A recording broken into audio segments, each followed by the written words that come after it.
የሰውንም ሕይወትም አይነኩም ካልተፈቀደላቸው በስተቀር። ጠንቋዮቹ፣ ደብተሮቹ የሰው ሕይወት ያበላሻሉ አያበላሹም?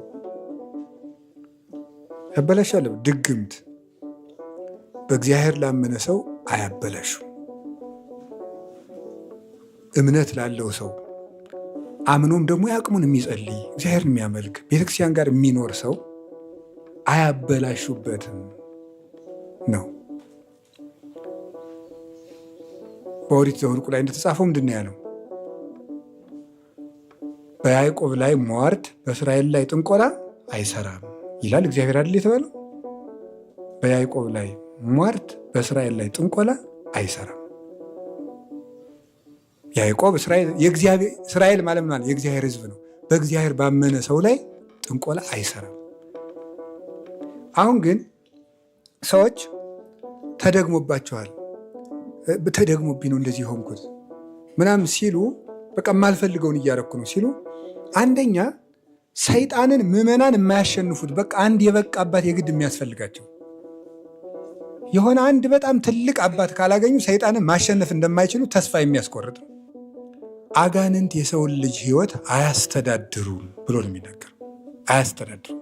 ስለ ሰይጣን ተንኮል በተናገረበት አንድ ኦን ዘ ፓወር ኦፍ ሴጣን በሚለው መጽሐፍ ውስጥ በዚህ ድርሳኑ ላይ አጋንንት የማንንም ሰው ሕይወት አያስተዳድሩም፣ አይመሩም።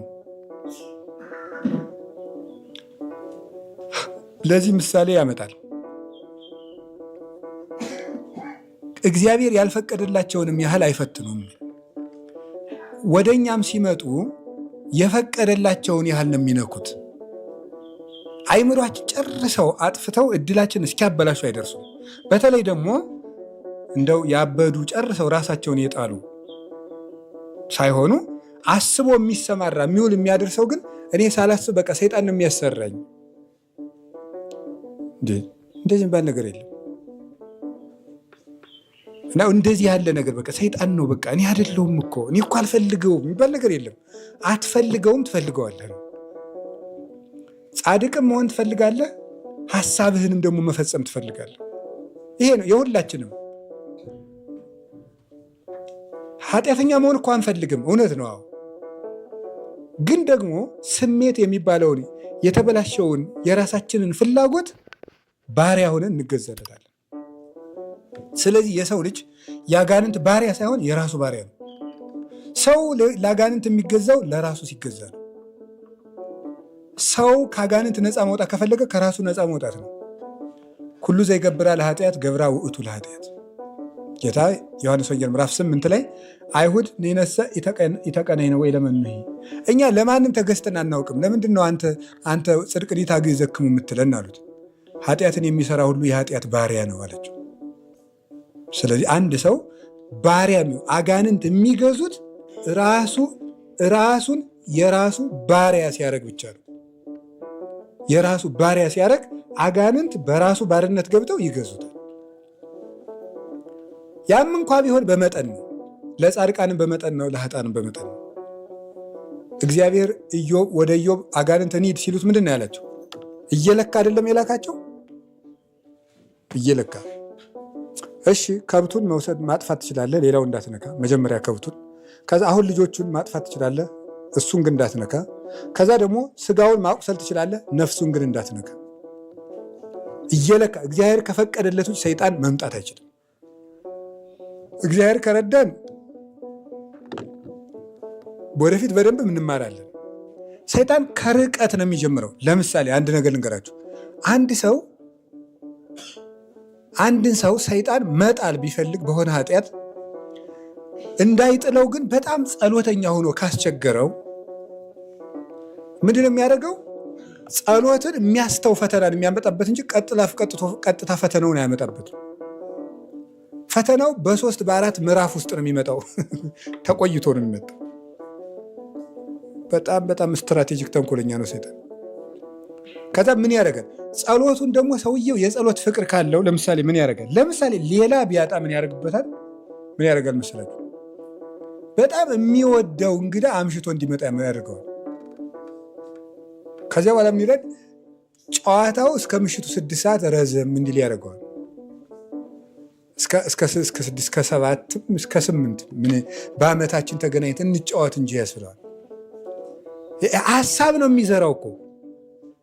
ሐሳቡን ሲዘራ ሰዎቹ ሲጫወቱ ያመሻል። እዛ ይቀነሳል 2 ጸሎት፣ በበነገው ደግሞ 1 ይቀነሳል። ኋላ ሳናስበው የማንጸልይ ሰውዬ ሆነው ቁጭ ገጥሟቸው ያውቃል። እናንተ እንዴት እንዳደረግን እንኳን አላወቅነውም። የሆነ ቀን የጀመረን ግን እሱ ግን አቅዶባን የሰራት። ኦኬ ሰኞ ይችን አስቀንሳለሁ፣ ማክሰኞ ይችን ካስቀነስኩ ይሄ በ20 ቀኑ ምን ሊያመጣ ይችላል? በደንብ አቅዶ እኮ ነው የሚሰራ። ይሄ አሰራሩ በደንብ የረቀቀ ነው። እና ይሄ ሰልፍ ጋርዲንግ የሚባላል። ይሄ ምንድነው? ልብን መጠበቅና ወደፊት እግዚአብሔር ከረዳን ስለ መንፈሳዊ ተጋድሎ በደንብ ስንማር እናየዋለን። ልብህን ቤት አድርግና የልብህ የበሩ ዘበኛ አንተ ሁን ይላል አንድ አባት ሲነገር። ዘበኛ ምንድነው የሚያደርገው? ምንድነው የሚያደርገው? አሁን እኛ እንግዲህ የቤቱ ባለቤት ሆን፣ እኛ ራሳ ልባችን ቤት ሆነ። ልባችን ቤት ከሆነ እኛ የቤቱ ባለቤት ነን።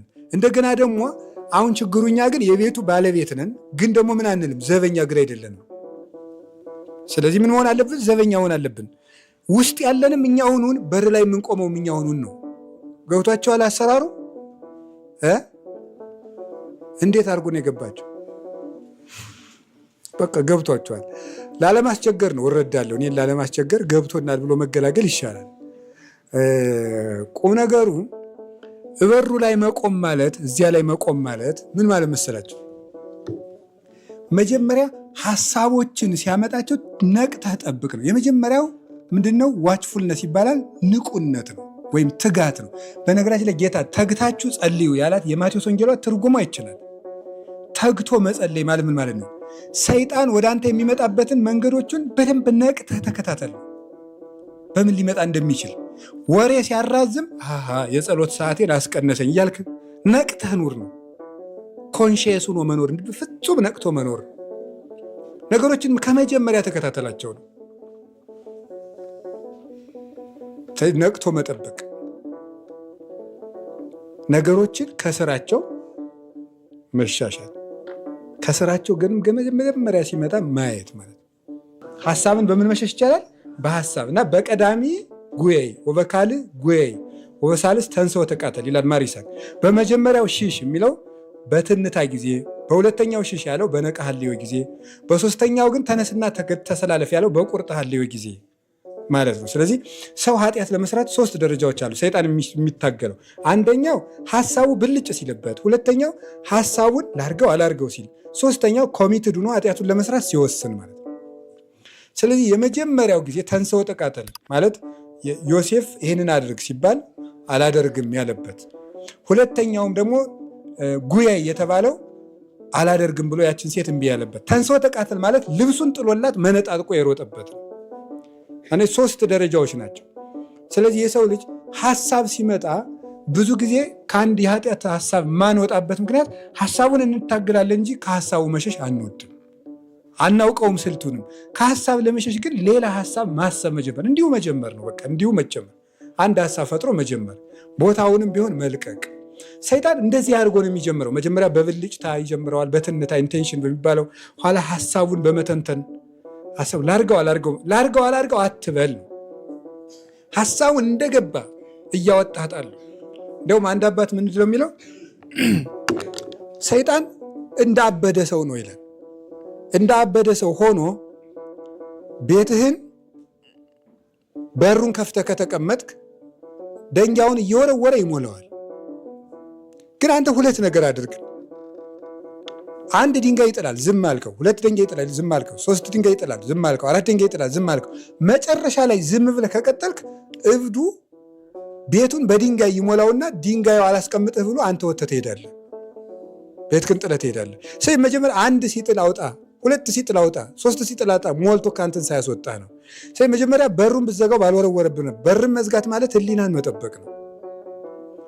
ደንጊያውን እያወጡ መጣል ማለት ሐሳቡ ደግሞ ድንገት ከገባብን ደግሞ እሱን አውጥቶ በሐሳብ ተክቶ መጣል። እንዲህ አይነት ገድሎች አሉ። በኢየሱስ ክርስቶስ ስም ያመነን ሰው ውሃ ያሰጥመዋል መልስ ከፈራ ንገሩኝ እንጂ መልሱ እሱ ነው። ቅዱስ ጴጥሮስ ጌታን ምን አለው? ጌታ እኔም እንዳንተ በባህሩ ላይ ልምጣ እዘዘኝ አለው።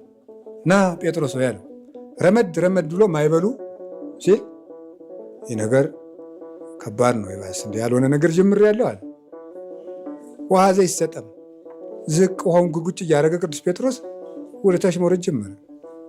ክርስቶስ በእግሩ እኮ ሄደባት፣ ጴጥሮስም እኮ ጥቂት ሄደባት፣ እሱም ጥቂት ሄዶባታል እኮ። ጴጥሮስ ለምን ሰጠመ ካላችሁኝ፣ ሲፈራ። ጥንቆላም ባህር አድርጋችሁ ሰዱት። በባህሩ ላይ እኛ መሄድ እንችላለን? አዎ እንሰጥማለን። ከፈራን አትፍሩ። እውነቴን ነው። ለምን የምትፈሩት? በጌታችን በኢየሱስ ክርስቶስ ስም አምነን የሚቀርብ ጋኔን የለም። ድል መምጣቱን ይመጣል፣ ይርቃል። ደግሞ ለጠንቋይ ደግሞ እንዲሁ ፈሪውላ ማምለክ። አሁን እየተመካውባችሁ አይደለም። ማመንን ማን ከለከለን? እንዲሁ ለትልልቆቹ ብቻ ነው መጽሐፍ ቅዱስ? ለነቢያት ብቻ ነው? እግዚአብሔር ብርሃኔና መድኃኒቴ ነው የሚያስፈራኝ የለም የሚለው ለዳዊት ብቻ ነው የሚሰራ? ለእኔ አይሰራም? ለደካማው ለኃጢአተኛው አይሰራም? ይሰራል። ኃይልን በሚሰጠኝ በክርስቶስ ሁሉን ይችላለሁ። ጳውሎስ የጻድቃን አምላክ ብቻ ነው ጌታ ማለት ነው። ጌታ የጻድቃን አምላክ ብቻ ነው? የጳውሎስ አምላክ ነው ብቻ ነው? የእኔ የኃጢአተኛው አምላክ አይደለም ነው? ጻድቃንን ሳይሆን ኃጥአንን ልጠራ መጥቻለሁ ብሎኛል። ስለዚህ ካመንን ንስሐ ከገባን አጋንንትና ጠንቋዮች በእኛ ላይ ስልጣን የላቸው። መንጋፈር ይውላል። ይህ ዝም ብሎ የከተማው ሰው ሁሉ ጨርሶ ታልቦ ያለቀው እንደ መንገደኛ ላም እዚህ ነው። እንትኑን አምጪ፣ ቀይ ዶሮ፣ ጥቁር ዶሮ ምናምንትስ በጣም ብዙ ዘመናዊ ጥንቁልናዎች ነው ያሉት። አትፍሩ። እኛ አጋንንትን መቃወም እንችላለን። በክርስቶስ ስም እንችላለን።